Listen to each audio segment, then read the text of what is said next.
In questo periodo di festività natalizie non può mancare sulle tavole degli italiani il formaggio veneto, anzi i formaggi veneti, perché davvero ce ne sono di tantissimi tipi e ce ne facciamo spiegare alcuni da Lorenzo Bruniera, che è il presidente della latteria di Soligo.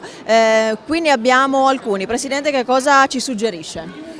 Qui abbiamo il Torione di Breganze, che è un prodotto fatto con latte di malga, è un qualcosa di eccezionale, basta anche guardarlo, no, per vedere. Questo ha delle occhiature e questo vuol dire che è un formaggio dolce perché si vedono gli occhi, mentre poi abbiamo dei formaggi a pasta che sono più compatta e questo è il nostro Soligo Oro che è il nostro fiore all'occhiello. Diciamo che è un formaggio anche questo, la caratteristica di questo formaggio non si sente tanto il piccante o il salato, ma è un formaggio che nonostante sia di 18 mesi è un formaggio dolce, rimane sempre la dolcezza, può venire anche di 30 mesi ed è dolce, più uno lo impasta in bocca e più si sente questa dolcezza.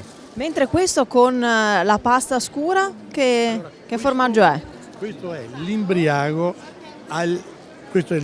araboso fatto con il vino della scuola enologica. Questo ha il vino in caldaia, si butta il vino anche nel latte, a questo si vede anche il colore e poi viene messo all'interno delle bucce, no, nelle barrique, per dare anche alla scorza questo colore che è molto intenso, colore del vino.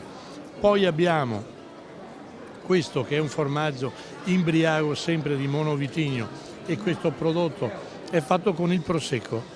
Questo prodotto molto delicato, prosecco sempre nel latte e poi anche affinato perché quello e viene affinato nel prosecco.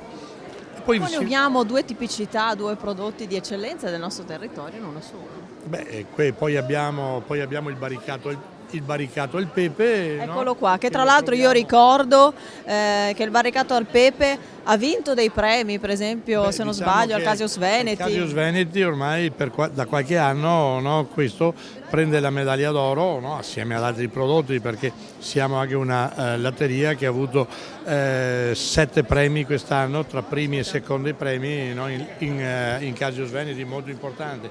Questo formaggio ha una lavorazione del tutto particolare perché ha del pepe che lo si vede all'interno, si vede che ormai anche qui è tagliato da un pezzettino, ormai comincia anche a trasudare, però quello che è di grande di questo formaggio che poi viene messo a maturare nelle barrique, nelle botti del vino.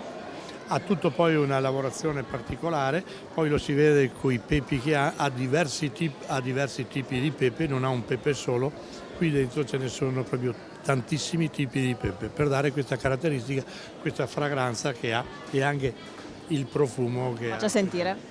Buonissimo. Allora, Presidente Bruniera, quindi suggeriamo agli amici che ci seguono da casa di comprare formaggi veneti, state attenti quando andate a fare la spesa, cercate di preferire i formaggi fatti con il latte delle nostre stalle e io chiuderei questa puntata, Presidente, con questo presepe. Voi l'avete fatto, noi di Verde a Nord-Est anche, e invitiamo gli amici che ci seguono da casa a farlo il presepe. Sì, il presepe sono le nostre tradizioni e io credo che ai nostri bambini dobbiamo trasmettere le tradizioni. Io ho nipoti, però senza presepe che Natale c'è. Non è Natale. Che cosa vogliamo per Natale? Che cosa vogliamo dare ai nostri bambini, ai nostri figli, se non è quel bambino, no? Quel bambino messo in una culla, no? Che dà la tenerezza e dà la voglia di continuare ad essere famiglia, perché questo è il Natale. È un qualcosa che i bambini sulle case danno allegria, fanno felici tutti, i nonni, i loro genitori. Un sorriso di un bimbo credo che sia la cosa più bella. Grazie Lorenzo Bruniera, Presidente della latteria di Soligo, buon Natale. Grazie a voi, grazie ai consumatori.